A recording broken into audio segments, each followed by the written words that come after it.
Oke.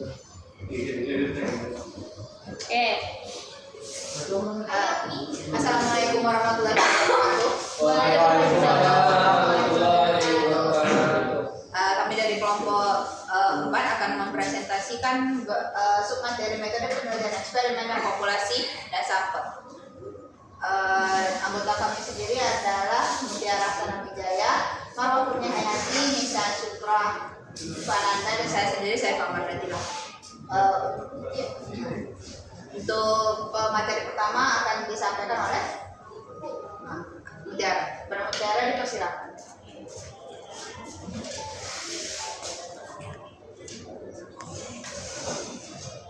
Oke, saya akan menjelaskan mengenai metode penelitian eksperimen.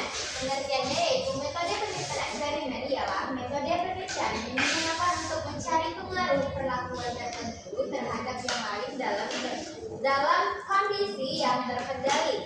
Nah, bentuk-bentuk dari desain eksperimen ini ada beberapa. Salah satunya pre-experimental design atau non-design. Desain ini masih belum karena masih terdapat variabel luar yang ikut berpengaruh terhadap terbentuknya variabel dependen dan tidak semata dipengaruhi oleh variabel independen karena tidak adanya variabel kontrol dan sampel tidak dipilih secara adil. Kemudian beberapa bentuk dari pre-experimental design atau non-design. Yang pertama ada one case study. Nah, rumusannya ini XO.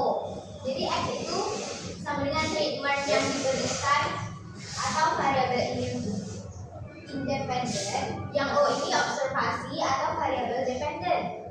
Nah, dapat diartikan terdapat suatu kelompok diberi treatment atau perlakuan dan selanjutnya diobservasi hasilnya. Kemudian one group pretest post-test design. Untuk rumusnya O1 dikalikan O2. O1 ini merupakan nilai pretest atau sebelum hari iklan. Kemudian O2 ini merupakan nilai pretest atau setelah diberikan diklat. Nah, pengaruh diklat terhadap presentasi kerja pegawai dapat dirumuskan dengan O2 dikurang O1. Rumus ini dapat diartikan dengan pada desain ini terdapat pretest sebelum diberi perlakuan. Dengan demikian, hasil perlakuan dapat diketahui lebih akurat karena dapat dibandingkan dengan keadaan sebelum diberi perlakuan. Kemudian ada set group comparison. Nah, jadi rumusnya ini ada F O1 O2. O1 ini hasil pengukuran setelah kelompok yang diberikan perlakuan. Nah, O2 hasil pengukuran setengah kelompok yang tidak diberi perlakuan. Pengaruh perlakuan sama dengan O1 dikurang O2. Rumus ini dapat diartikan desain ini terdapat suatu kelompok yang digunakan untuk penelitian tetapi dibagi dua, yaitu setengah kelompok untuk eksperimen yang diberi perlakuan dan setengah untuk kelompok kontrol yang tidak diberi perlakuan. Kemudian untuk bentuk selanjutnya akan dijelaskan oleh Marwa. Ya. Selanjutnya saya akan menjelaskan untuk experimental design. Jadi desain ini sebetulnya adalah rancangan penelitian yang memungkinkan peneliti terus mengevaluasi variabel luar yang dapat mempengaruhi hasil penelitian. Hal ini menunjukkan validitas internal penelitian. Jadi experimental design ini rancangan yang memungkinkan peneliti untuk mengontrol semua variabel-variabel yang variabel luar yang dapat mempengaruhi hasil penelitian. Jadi itu ada penelitiannya ada proses only control design. Desain ini terdapat dua kelompok. Yang satu kelompok RO2, yang satu RO4. Jadi kelompok ini dipilih secara random atau secara angka. Dan kelompok pertama itu diberikan perlakuan X atau diberikan X yang bisa dibilang kelompok ini disebut kelompok eksperimen, dan kelompok kedua ini tidak diberikan apa-apa disebut kelompok control. Jadi penelitian ini untuk memastikan apakah tapi penelitian ini tuh dia kemarin itu tidak bisa dipastikan kelompok ini benar-benar setara. Terus ada penelitian namanya pre-test post-test control group design yang sama seperti di slide sebelumnya, namun sebelum diberikan perlakuan yang kedua ini, kelompok 1 dan 2 itu diberikan pretest dulu atau diberikan untuk mengetahui keadaan awal apakah kedua kelompok ini benar-benar setara.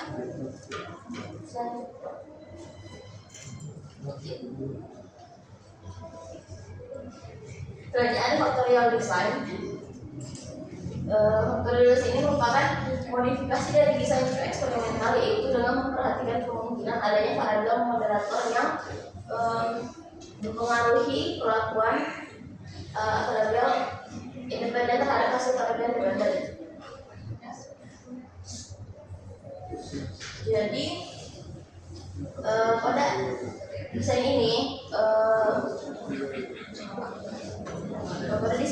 faktorial design ini sederhananya merupakan pengembangan dari eksperimen yang sebelumnya, yaitu true experiment design. Desain ini memungkinkan untuk menguji pengaruh dari beberapa variabel independen secara bersamaan terhadap satu variabel seperti dampak kelompok diberi secara random, kemudian masing-masing diberi pretest, dan kelompok untuk penelitian dinyatakan baik apabila setiap kelompok nilai pretestnya itu sama. Desain ini sangat berguna ketika ingin mengetahui tidak hanya mengetahui untuk efek-efek masing dari variabel independen, tapi juga interaksi antara variabel atau kelompok-kelompok yang berbeda. Kemudian saya terima kasih.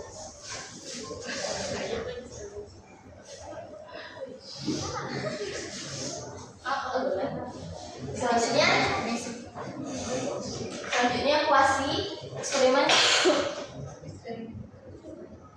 Kuasi eksperimental design ini bentuk eksperimen yang pengembangannya dari true eksperimental bisa juga, tapi ini sulit dilaksanakan. Desain ini mempunyai kelompok yang kontrol, tetapi tidak dapat berfungsi sepenuhnya untuk mengontrol variabel luar yang mempengaruhi pelaksanaan eksperimen.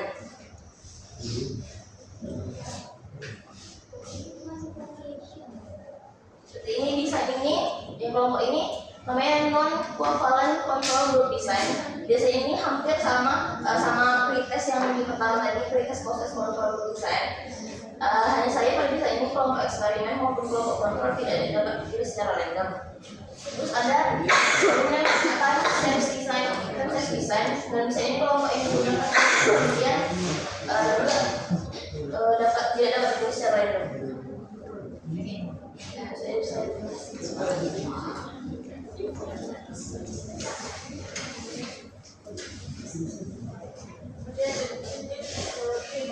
akan menjelaskan populasi dan sampel. Populasi adalah wilayah generalisasi yang terdiri dari objek atau subjek yang memiliki kualitas dan karakteristik tertentu yang ditetapkan oleh peneliti untuk dipelajari dan kemudian ditarik kesimpulannya.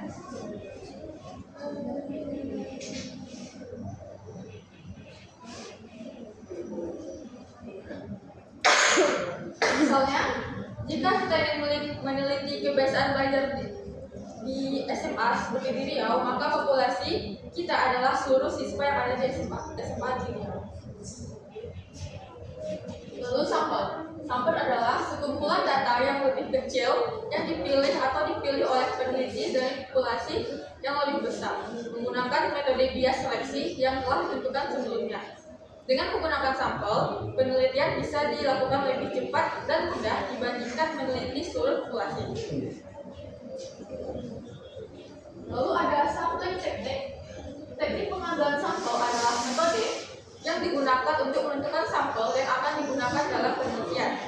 Dengan menggunakan teknik sampel, peneliti dapat memilih bagian dari populasi yang akan diteliti. Di dalam sampel terdapat dua cara Teknik ini melibatkan pemilihan sampel secara acak sehingga setiap anggota populasi memiliki kesempatan sama untuk dipilih. Yang pertama ada sampel acak sederhana. Nah, metode ini menggunakan nomor undian. Yang kedua ada sampel sistematis. Sampel dipilih berdasarkan interval tertentu. Misalnya setiap orang ke-10 dalam daftar populasi. Yang ketiga ada sampel acak berstrata. Populasi dibagi menjadi kelompok atau strata berdasarkan karakteristik tertentu, misalnya dari jenis usia atau gender. Lalu ada sampel cluster, yaitu pengambilan sampel berdasarkan kelompok tertentu. Sampel diambil dari kelompok tertentu yang sudah ada, bukan dari individu secara langsung. Lalu yang kelima ada sampel area. Sampel berdasarkan kelompok yang dibedakan berdasarkan wilayah. Wilayah geografis seperti desa atau kota. Lalu ada sampel ganda, pengambilan sampel 2 kali, yaitu sampel awal dan sampel utama. Lalu teknik yang kedua ada non-probability sampling, yaitu teknik ini tidak menggunakan pemilihan acak. Sebaliknya, sampel dipilih berdasarkan kriteria tertentu yang ditentukan oleh peneliti. Yang pertama contohnya ada sampel sistematis. Sampel dipilih setiap orang ke N dari daftar. Misalnya setiap orang ke 10 dari daftar dipilih sebagai sampel. Lalu yang kedua ada sampel kuota. Contohnya itu ambil sampel dari setiap kelompok hingga mencapai jumlah yang dibutuhkan. Sampel diambil dari setiap kelompok dalam populasi hingga mencapai jumlah. Misalnya memutuskan untuk mengambil 50 orang dari setiap kelompok usia. Lalu ada sampel insidental, yaitu pilihan orang yang paling mudah atau yang paling tersedia. Sampel dipilih dari orang-orang yang paling mudah diakses tanpa mempertimbangkan representasi karakteristik tertentu. Contohnya, survei dilakukan di jalan dan orang yang lewat yang langsung diminta untuk berpartisipasi. Lalu ada sampel terfokus, yaitu sampel dipilih berdasarkan kriteria khusus atau keahlian tertentu yang relevan dengan penelitian kita. Misalnya memilih ahli teknologi untuk menjadi studi tentang inovasi teknologi. Lalu ada sampel saturasi, yaitu pengambilan sampel dilanjutkan hingga tidak ada informasi baru yang muncul dari responden tambahan. Ini sering digunakan dalam penelitian kualitatif. Lalu ada snowball sampling, yaitu proses pengambilan sampel dimulai dengan beberapa individu. Lalu mereka diminta untuk merujuk orang lain sesuai dengan kriteria penelitian sehingga sampel menggulung seperti bola salju. Okay, that's all for me. Thank you. Lanjutkan oleh Kak.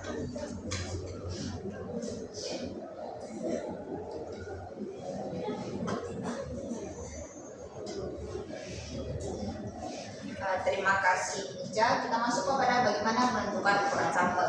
Menentukan ukuran sampel adalah proses menentukan beberapa banyak subjek atau unit yang kita perlukan untuk meneliti agar hasil penelitian dapat mewakili populasi secara akurat.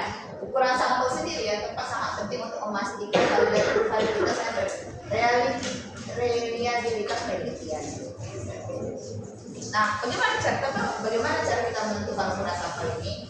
Nah, ada tabel penentuan jumlah sampel dari populasi tertentu yang dikembangkan oleh Isaac dan Michael membantu peneliti menentukan ukuran sampel yang diperlukan berdasarkan ukuran populasi dan tingkat kesalahan atau error yang diinginkan. Strategi sampel dalam penelitian pendidikan atau sosial membutuhkan sampel representatif dari populasi yang lebih seperti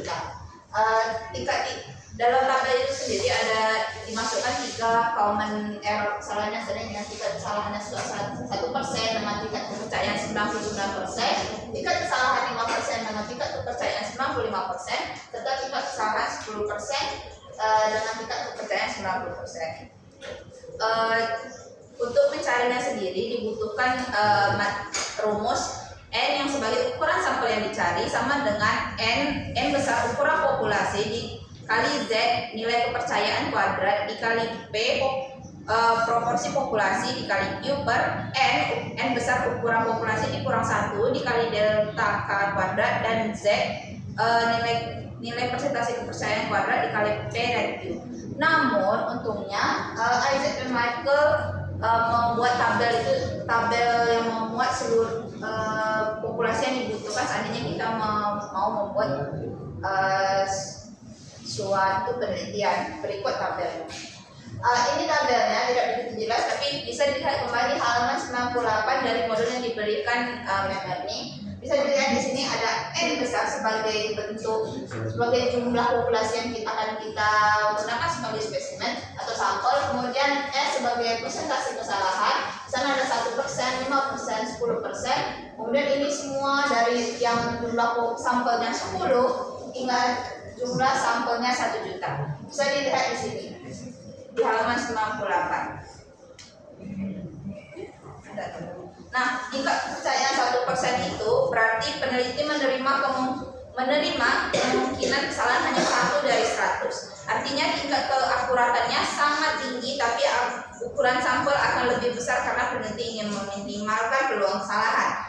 Kemudian salah yang kedua, tingkat kesalahan 5% dengan tingkat kepercayaan 95%. Ini adalah tingkat yang paling umum yang banyak digunakan oleh peneliti. Peneliti menerima kemungkinan 5% kesalahan dari 100. Kalau dimasukkan ke dalam 100 buah itu 5 yang salah dengan 100. Ukuran sampel di sini lebih kecil dibanding dengan satu kesalahan, tapi tetap cukup akurat untuk sebagian besar studi. Kemudian tingkat kepercayaan 10% dengan tingkat kesalahan 10% dengan tingkat kepercayaan 90%. Pada tingkat ini, peneliti menerima peluang kesalahan yang lebih tinggi, 10 dari 100. Ini kemungkinan digunakan dalam studi eksploratif atau jika sumber daya terbatas, tapi hasil mungkin kurang dapat diandalkan. Nah, bisa kita lihat kembali yang anggaplah kita mempunyai 1000 sampel yang akan kita teliti. Jika kita ingin berdasarkan tingkat kesalahan 1%, maka kita kalau melihat tabel ini dan melihat 399, itulah bentuk kesalahan. Itulah bentuk kesalahan yang bisa kita ambil. Begitu seterusnya. Kemudian cara mengambil sampel. Mengambil sampel adalah random, maka setiap anggota populasi mempunyai peluang untuk menjadi dan dipilih sebagai anggota sampel. Untuk itu bisa dilihat 1/1000 kurang 1 sama dengan 1/999. Contoh di atas peluang setiap anggota populasi untuk menjadi sampel adalah 1/1000. Sekian dari saya.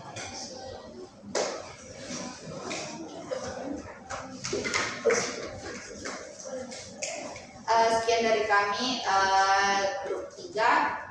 Assalamualaikum warahmatullahi wabarakatuh. Grup 4. Assalamualaikum warahmatullahi wabarakatuh.